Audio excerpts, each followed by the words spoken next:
Access modifier atau hak akses. Access modifier atau hak akses adalah sebuah hak akses yang diberikan kepada sebuah variabel atau metode atau kelas dengan tujuan untuk menjaga integritas dari data tersebut ketika ingin diakses oleh objek lain. Hak akses tersebut diberikan oleh si pembuat program. Dengan adanya access modifier, kita dapat membatasi resource mana saja yang dapat diakses oleh objek tertentu, turunannya maupun oleh metode tertentu. Pada bahasa pemrograman Java, terdapat 4 jenis modifier yang bisa kita gunakan untuk variabel, metode, dan kelas. Berikut ini merupakan tabel yang menjelaskan secara singkat jenis dan tingkat hak akses pada modifier tersebut. Pada tabel berikut ini, lambang centang merupakan indikator bisa diakses dan lambang X merupakan indikator tidak bisa diakses. Seperti contohnya itu pada modifier publik yang bisa diakses di kelas, diakses di package, bisa diakses di subclass atau kelas turunan, dan bisa diakses di Word atau seluruh package yang ada di aplikasi. Begitu juga dengan modifier protected yang bisa diakses di kelas, di package, di subclass, namun tidak bisa diakses di Word. Dan modifier no modifier yaitu bisa diakses di kelas, di package, namun tidak bisa diakses di subclass dan Word. Dan yang terakhir yaitu modifier privat, yaitu bisa diakses di kelas namun tidak bisa diakses di package, subclass, dan Word. Untuk lebih lengkapnya kita akan membahas satu persatu dari hak akses ini. Yang pertama, publik. Hak akses publik digunakan pada kelas atau variabel atau metode atau konstruktor agar dapat diakses oleh seluruh kelas di dalam package yang sama atau di luar package yang berbeda. Modifier jenis ini memiliki tingkat akses yang sangat luas, hingga seluruh sumber daya dapat diakses oleh kelas manapun tanpa batasan. Yang selanjutnya, protected. Ketika sebuah properti maupun metode diset menjadi protected, maka yang bisa mengaksesnya adalah kelas itu sendiri ataupun turunan dari kelas tersebut. Namun, tidak bisa diakses dari luar kelas maupun turunan dari kelas tersebut. Dan yang selanjutnya itu no modifier. Sesuai dengan namanya, modifier jenis ini tidak perlu dituliskan pada variabel, metode, atau kelas. Jika menggunakan modifier jenis ini, variabel, metode, atau kelas dapat diakses oleh objek atau kelas lain asalkan di dalam satu package yang sama. Yang terakhir yaitu private. Variabel dan metode yang diberikan hak akses private hanya bisa diakses oleh kelas itu sendiri. Data-data tersebut tidak bisa diwariskan pada subkelas atau kelas lainnya. Agar kelas lain bisa mengakses variabel atau metode tersebut, maka perlu dibuat metode yang mempunyai hak akses publik atau package yang berbeda, atau protected, yaitu pada package yang sama.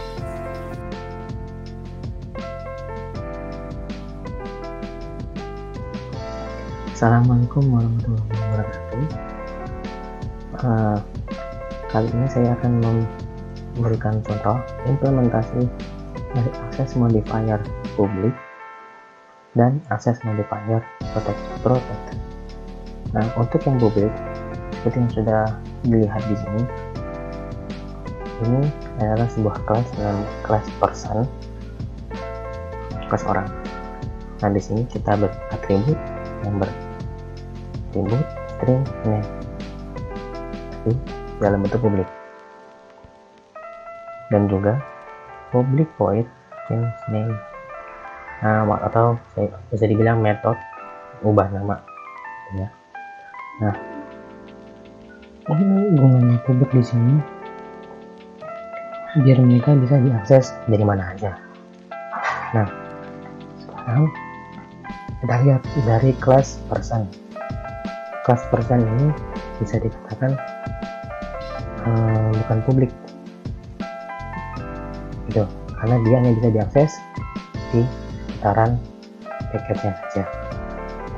Nah, agar bisa, sebagai contoh, saya coba akses di package new package dengan kelas yang namanya new class.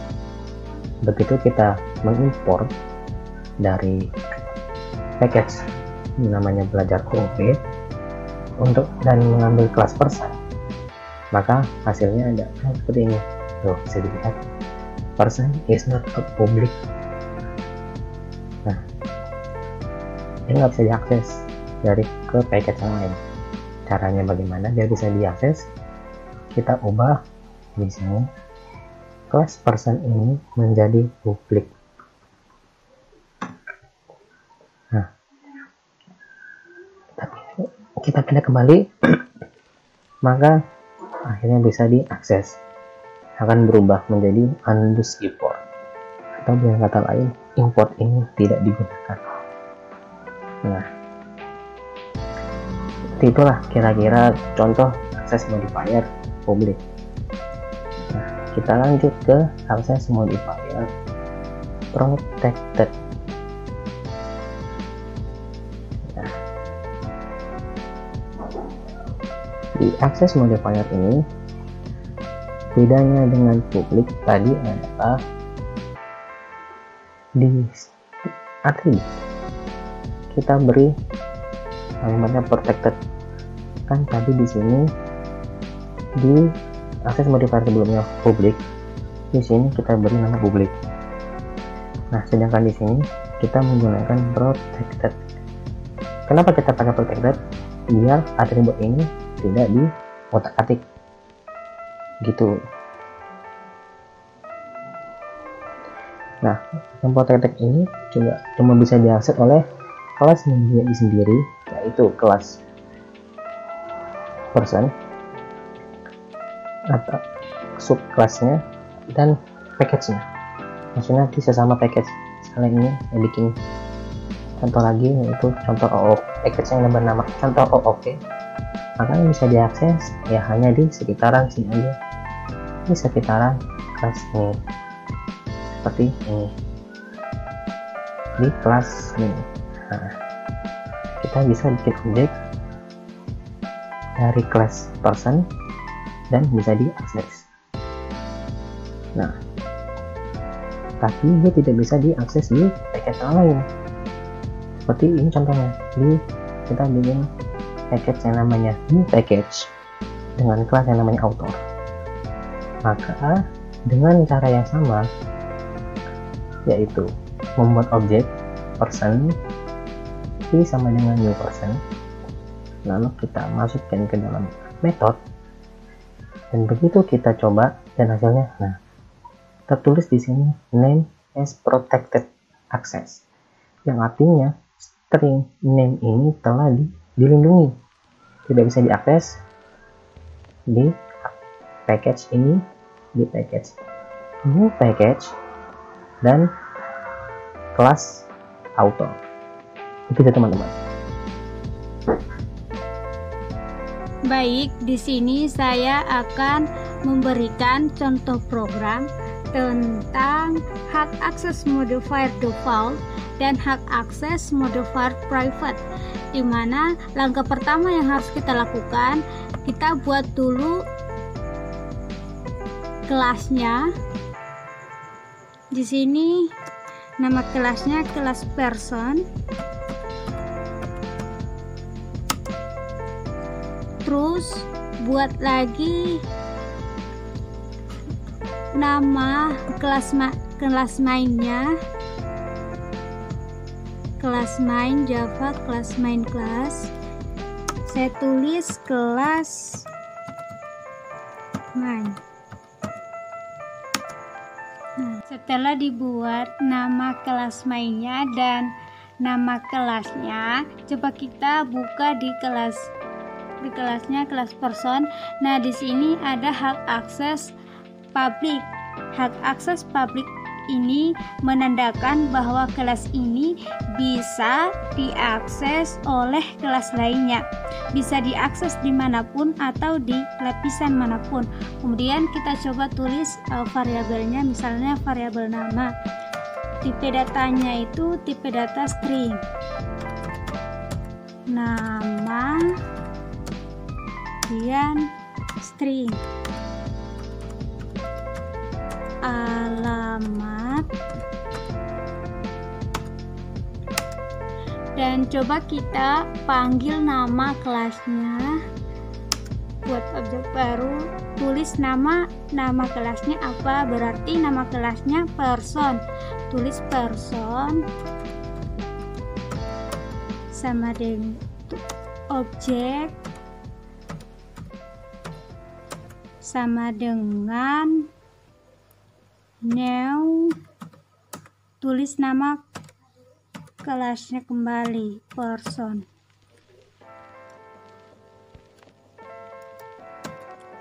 Nah, di sini ada yang error. Coba kita buka kenapa bisa ini ada yang error, karena harus diimport terlebih dahulu, karena hak aksesnya itu public.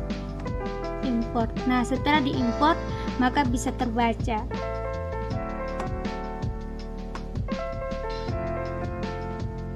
String alamat.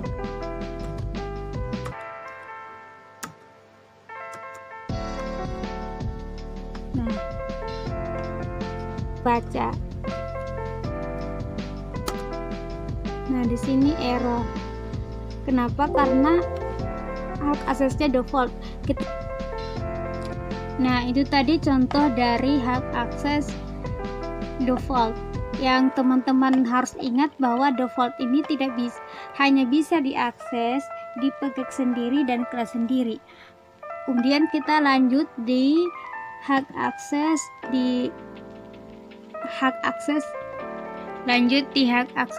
private. Nah, yang teman-teman harus ingat bahwa di hak akses private ini hanya bisa diakses oleh kelas itu sendiri. Misalnya kita buat metodenya dulu, void. Misalkan nama variabelnya umur.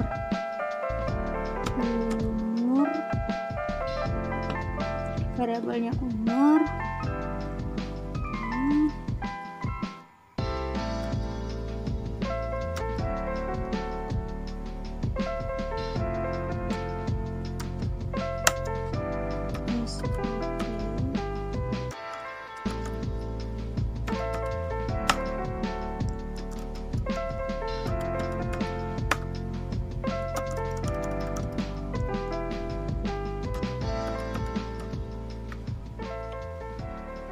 Umur saya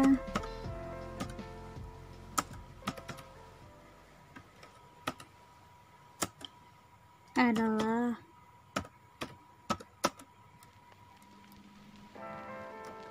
20 tahun.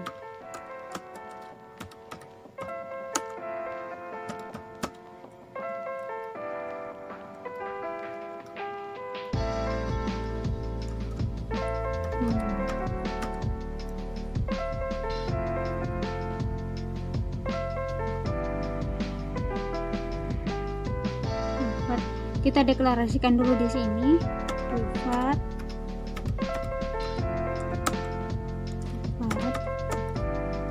in umur. Nah, di sini bisa terbaca karena kenapa? Karena kalau misalkan hak akses private itu hanya bisa diakses di kelas itu sendiri. Sedangkan kalau misalkan kita pindah ke sini, kita panggil di sini, dia tidak bisa. Misalkan coba kita panggil objek umur. Nah, di sini tidak ada pilihannya umur. Karena kenapa? Karena hak aksesnya itu private. Sini tidak bisa, error bahkan karena tidak bisa dipanggil. 25 tahun. 20. Nah, di sini error karena sesuai dengan aturannya bahwa hak akses private itu hanya bisa diakses di kelas itu sendiri.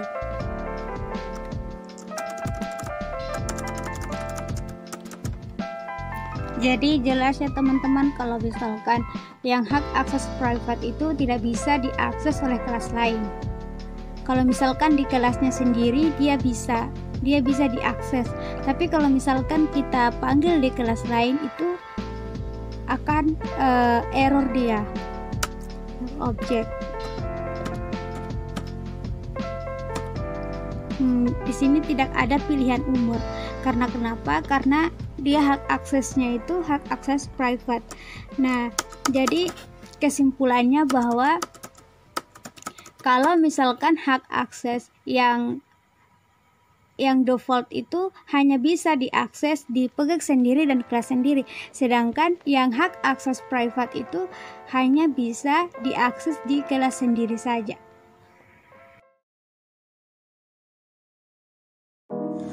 Ya baik, di sini saya akan menjelaskan tentang encapsulation. Yang pertama itu ada pengertian encapsulation. Encapsulation adalah sebuah konsep object oriented programming, digunakan untuk membungkus data dan fungsi, untuk menjaga tetap terjaga agar tidak adanya penyalahgunaan. Konsep encapsulation menyebabkan sebuah konsep OOP yang bernama abstraction atau data hiding. Berikutnya, encapsulation merupakan suatu proses membungkus sebuah atribut atau variabel ke dalam suatu metode. Pada encapsulation, variabel akan disembunyikan dari kelas dan package lain atau private, dan hanya dapat diakses dan dirubah value atributnya jika menggunakan suatu metode. Berikutnya, fungsi encapsulation. Yang pertama dapat digunakan untuk melakukan sebuah perintah tertentu sebelum metode dijalankan.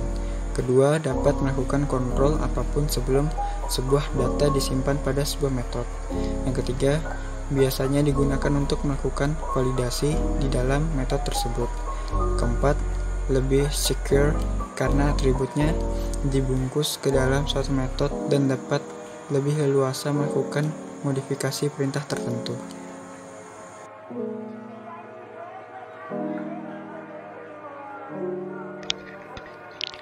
Di sini saya akan menjelaskan tentang contoh codingan dari materi encapsulation, di mana contoh yang akan kita gunakan adalah kelas buku dengan atribut kode buku dan judul buku. Terdapat dua tahapan yang perlu kita lakukan untuk melakukan proses enkapsulasi. Yang pertama adalah kita harus memberikan hak akses privat kepada masing-masing atribut.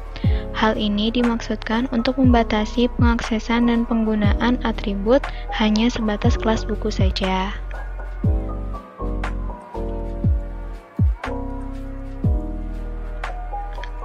Yang kedua adalah kita harus membuatkan metode setter dan getter untuk masing-masing atribut, di mana metode setter adalah metode yang digunakan untuk memberikan nilai pada atribut, sedangkan metode getter adalah metode yang digunakan untuk mengakses nilai pada atribut. Di sini kita bisa menggunakan dua cara untuk membuat metode setter dan getter, yaitu dengan cara manual atau diketik sintaksnya, dan yang kedua dengan cara otomatis dengan menggunakan layanan yang telah disediakan oleh NetBeans. Di sini saya akan menggunakan cara pembuatan metode setter dan getter secara otomatis dengan menggunakan layanan dari NetBeans. Jadi pertama kita tentukan dulu tempat di mana kita ingin membuat metodenya, lalu kemudian kita klik kanan, lalu kita pilih insert code, kemudian kita pilih getter and setter. Kemudian kita pilih atribut mana yang ingin kita buatkan metode setter dan getternya. Di sini kita pilih judul buku sama kode buku. Kemudian kita pilih encapsulate fields. Kemudian kita klik generate. Ya, di sini metode setter dan getter sudah terbuat secara otomatis. Kalau kita lihat, metode setter dan getter memiliki hak akses publik.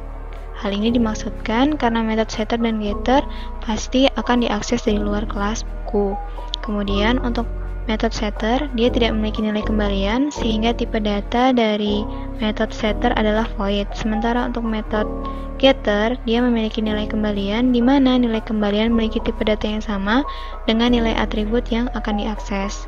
Kemudian di sini bisa kita lihat bahwa di dalam metode setter terdapat kata this. Jadi apa sih sebenarnya this ini? This adalah keyword yang digunakan apabila nama parameter dari metode memiliki nama yang sama dengan nama atribut dari suatu kelas. Sehingga penggunaan keyword this ini dimaksudkan untuk menunjukkan bahwa variabel ataupun atribut yang dimaksud itu merujuk kepada atribut dari kelas, bukannya atribut dari metode.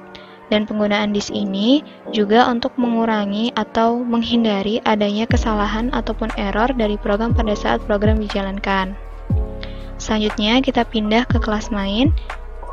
Karena di contoh ini kelas main dan kelas buku berada di paket yang berbeda, maka kita perlu mengimport kelas buku terlebih dahulu untuk bisa mengakses isi dari kelas buku.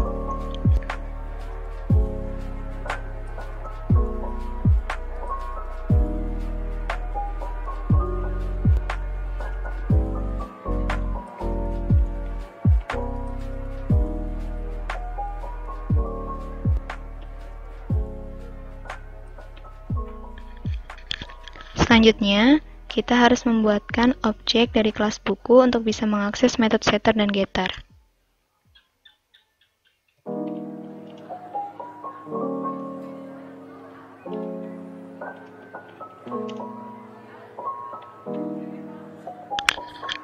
Kemudian kita akses di sini metode set kode buku dulu ya.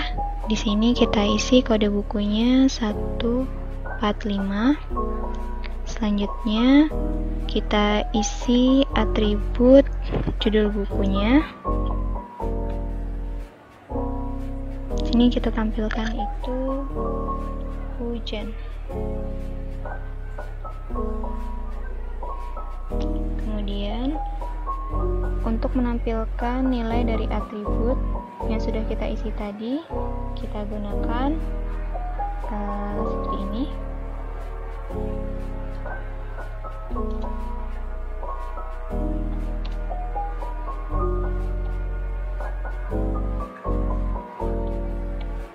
Sini kita akses get-nya, get kode buku. Kemudian selanjutnya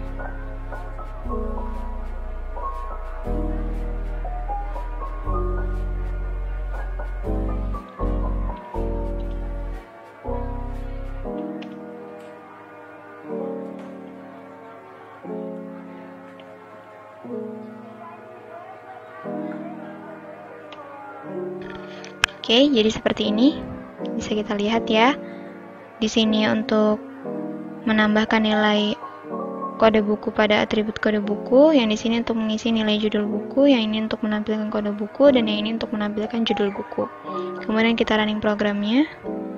Ini adalah tampilan dari codingan program yang baru saja kita buat, di mana kode bukunya sesuai dengan nilai dari atribut kode buku yang kita isi, begitu juga dengan judul bukunya. Baiklah, sekian penjelasan dari saya. Semoga bermanfaat dan menambah pemahaman di bidang enkapsulasi. Terima kasih.